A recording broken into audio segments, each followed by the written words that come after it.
Tal? Buenos días, buenas tardes, te mando un cordial saludo, esperando que todo esté bien. El día de hoy vamos a hablar de la exploración física en lo que compete a la columna y a miembros superiores.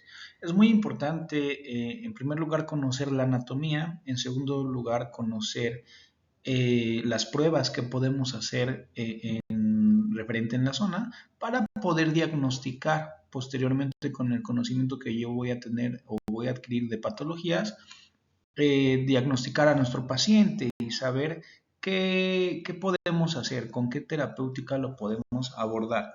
Bien, vamos a iniciar con lo que es la columna vertebral y los miembros superiores e inferiores. Hoy solamente vamos a ver columna vertebral y los miembros superiores. Iniciemos por la columna. Tenemos que la columna se divide en cervicales, en torácicas, lumbares, sacros y también tenemos los que son las famosas vértebras coxígeas. Tenemos 7 cervicales, tenemos 12 vértebras torácicas o dorsales, ¿no? Y tenemos 5 lumbares. Lo que es la zona cervical, la zona dorsal y la zona lumbar son estructuras anatómicas que, bueno, están predispuestas a sufrir algún tipo de lesión porque es donde se genera un mayor arco de movilidad, es donde biomecánicamente tenemos una mayor amplitud en rotación, en lateralización o en flexoextensión. Tenemos que la columna tiene estas curvaturas normales, fisiológicas. ¿Para qué son? Pues para permitirnos el movimiento. Mencionar que si nosotros no tuviéramos este tipo de curvaturas, nos moveríamos como cuando usamos collarín. No sé si han usado collarín o hemos visto a las personas que utilizan collarín. ¿Cómo es el movimiento? Es totalmente rectificado. Rota todo el tronco, ¿no? Cuando le hablamos y esa persona está de espaldas con collarín, pues bueno, precisamente tenemos esas curvaturas en nuestra columna para permitir el movimiento. El problema es cuando tenemos un aumento en esa curvatura, ya le agregamos el prefijo hiper, ¿no? Hipercifosis, hiperlordosis, ¿no? Eh, ¿Esto qué genera? Bueno, genera esta curvatura de más y podemos generar un desgaste intravertebral, que está compuesto el disco intervertebral, ¿no? Por este núcleo pulposo y demás, que permite que no toque entre vértebra y vértebra, ¿no? Aquí tenemos lo que son las apófisis espinosas, que son estas protuberancias óseas que nosotros palpamos. Tenemos las apófisis transversas, y bueno, a fin de cuentas nos vamos a encontrar con muchas patologías derivadas de la columna vertebral, desde hernias discales, algún tipo de desviación como lo son la escoliosis, ya sea en tipo C o en tipo S, ¿no? Tenemos una espondilolistesis, que es la unión de cuando se acaba el disco intervertebral, pues choca vértebra con vértebra, y aparte de que es muy doloroso, bueno, se genera una osificación. A fin de cuentas, hueso con hueso junto va a terminar osificando. Por decir algunas patologías, una desviación del coxis, ¿no? Eh, Debido a muchos factores, a un traumatismo de forma congénita o simplemente alteraciones posturales. Pero bueno, en cuanto a la anatomía, ¿cuáles son las funciones en cuanto a la columna? Pues primero en darnos estatura, en darnos, bueno, protege a lo que es la médula espinal, muy importante. Derivan, ¿no?, muchas raíces nerviosas. Tenemos 31 pares de nervios raquídeos que salen por los costados. Cuando yo padezco de una hernia a cualquier nivel, una hernia cervical, una hernia torácica o dorsal o una hernia lumbar, por lo regular el núcleo pulposo sale por los laterales y toca con esos cablecitos estas terminaciones nerviosas. Y eso es lo que el paciente nos refiere, ¿no? Cuando hay dolor, cuando hay parestesias, después va a haber debilidad, ¿no? La función principal de la columna pues es darnos esa biomecánica, trabajar con artrocinemática. Cabe mencionar que cada disco intervertebral tiene cierto grado de movimiento propio, no se mueve en conjunto la columna.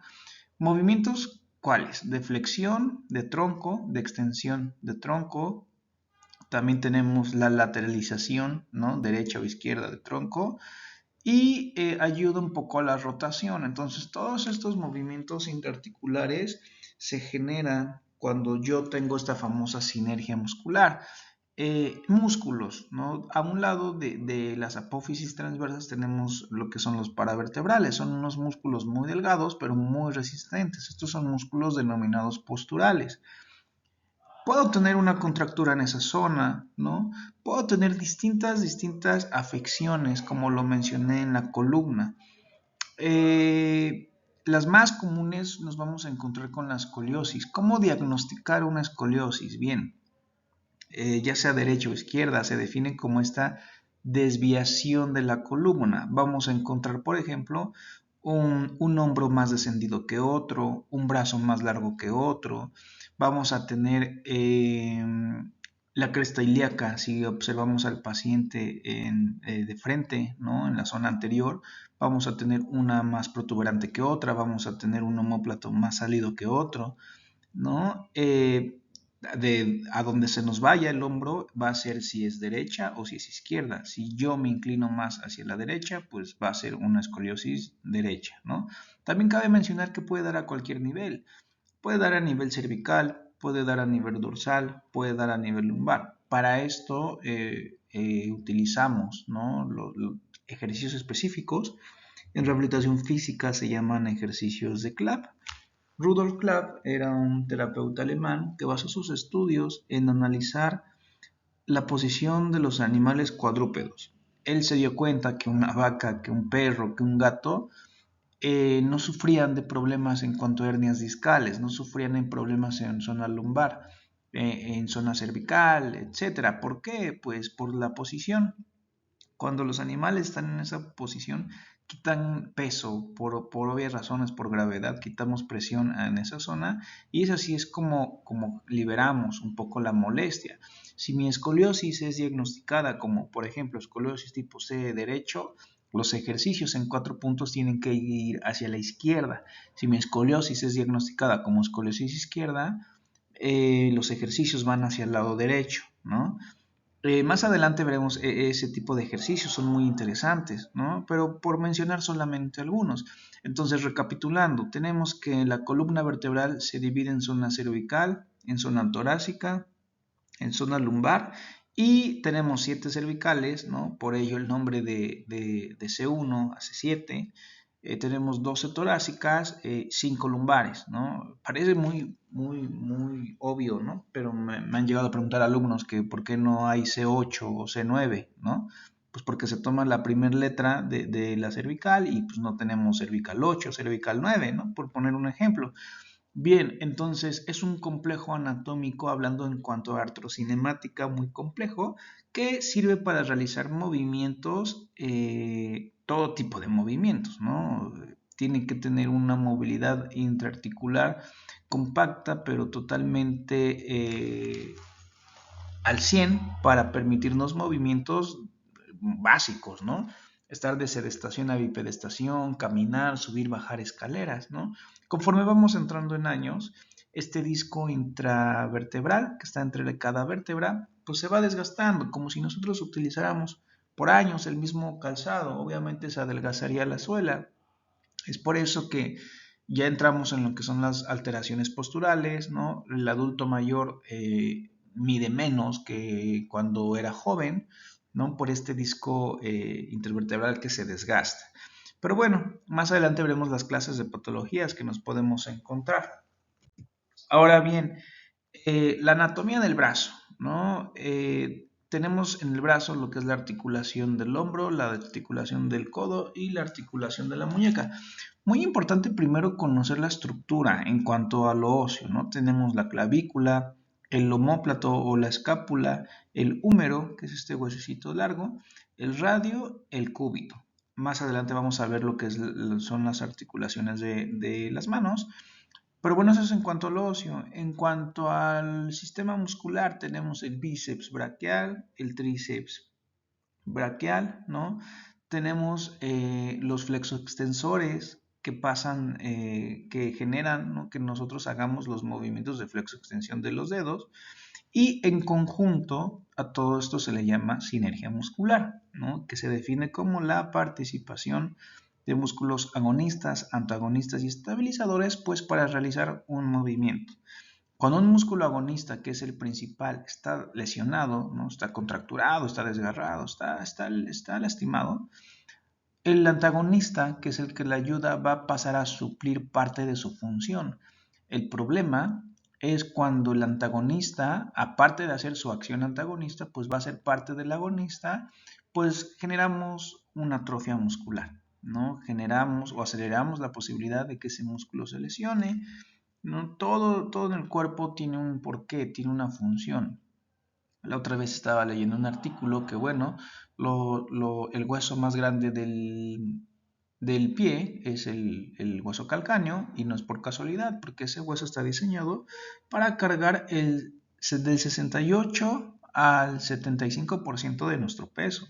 Entonces las mujeres, por ejemplo, que usan tacones, sabemos que todo el peso se va hacia las falanges distales o mediales, ¿no? En la zona del antepié, pues esos huesos pequeños no están diseñados para cargar nuestro peso. Pasa lo mismo en miembro superior.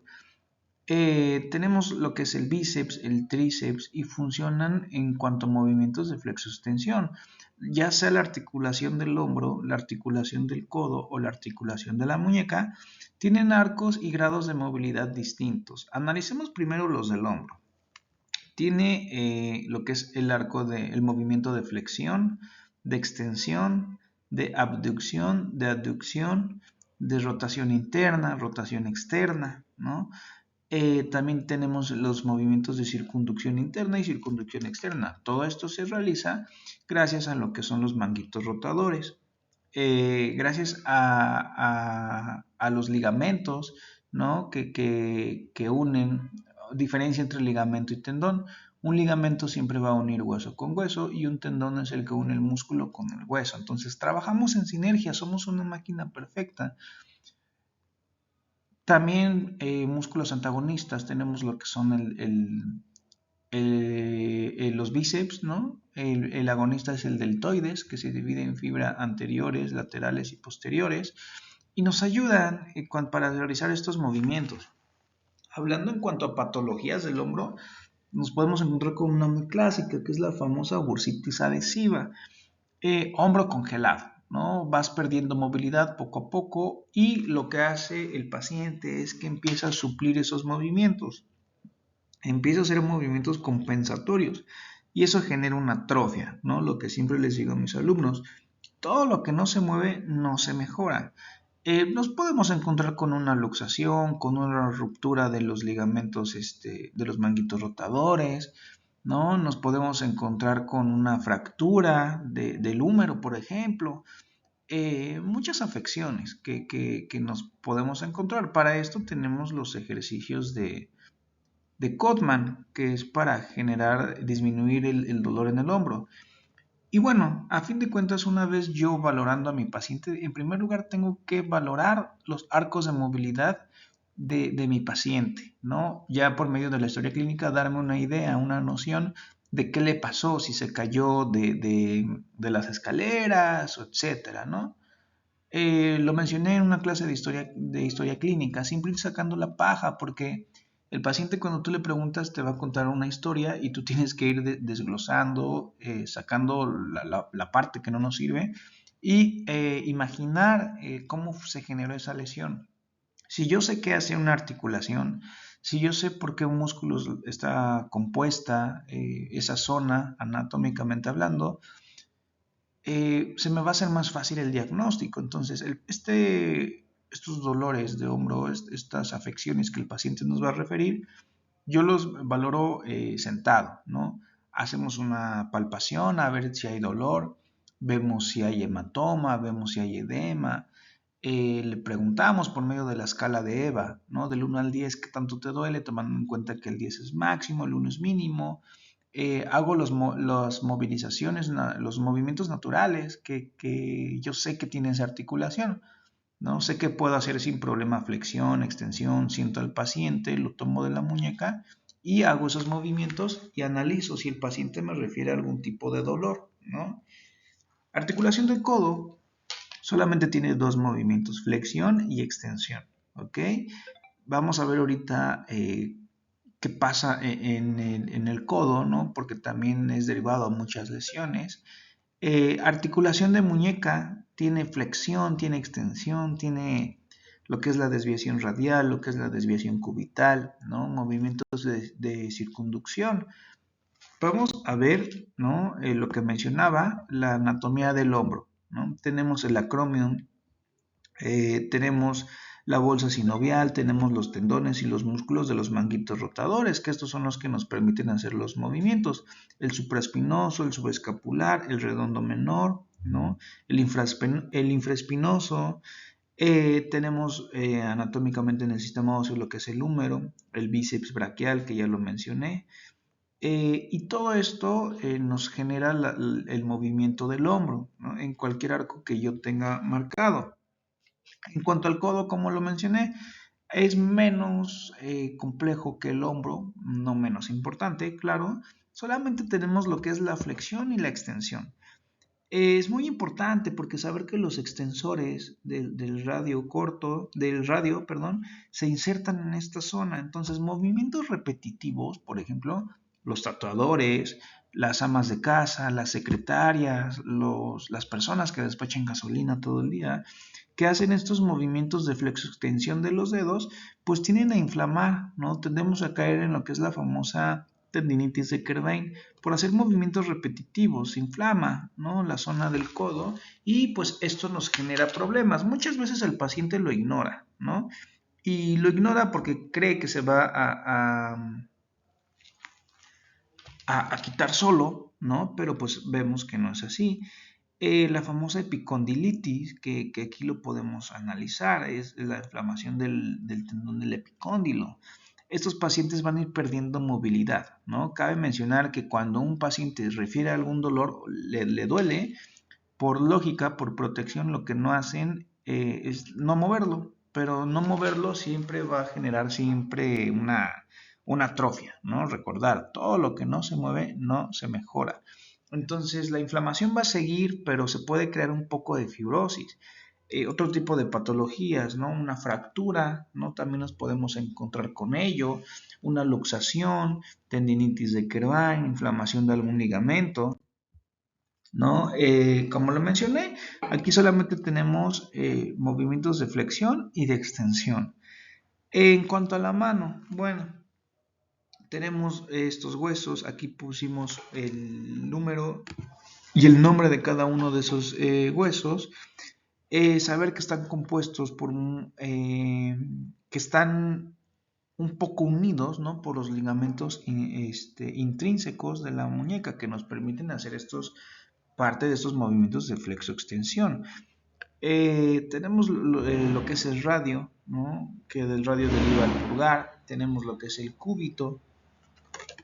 Juntos hacen la articulación de la muñeca. Al final no se ve, pero tenemos lo que son las falanges distales, mediales y proximales, que son los dedos. Y el dedo gordo solamente tiene una falange proximal y una falange distal, ¿no? En conjunto, por ejemplo, patologías fractura de muñeca, que pasas un tiempo inmovilizado, vas a perder fuerza, ¿no? Patologías que generan una compresión nerviosa como tendinitis de Kerbein, vas a iniciar con lo que es hormigueo, el paciente nos va a referir hormigueo y a fin de cuentas vamos a derivar en lo mismo, en lo que son problemas de fuerza muscular, debilidad muscular, ¿no? Entonces, bueno, esto es un poquito de la anatomía de la muñeca, del codo, ¿no? Que se compone por el radio, el cúbito y el húmero. Anatomía del hombro, vimos un poquito de lo que es columna vertebral, ¿no? Y las patologías con las que nos podamos encontrar. Saber, repito, ¿no? Muy importante qué arco de movilidad que tiene cada articulación para yo poder detectar cuál es el problema, ¿no?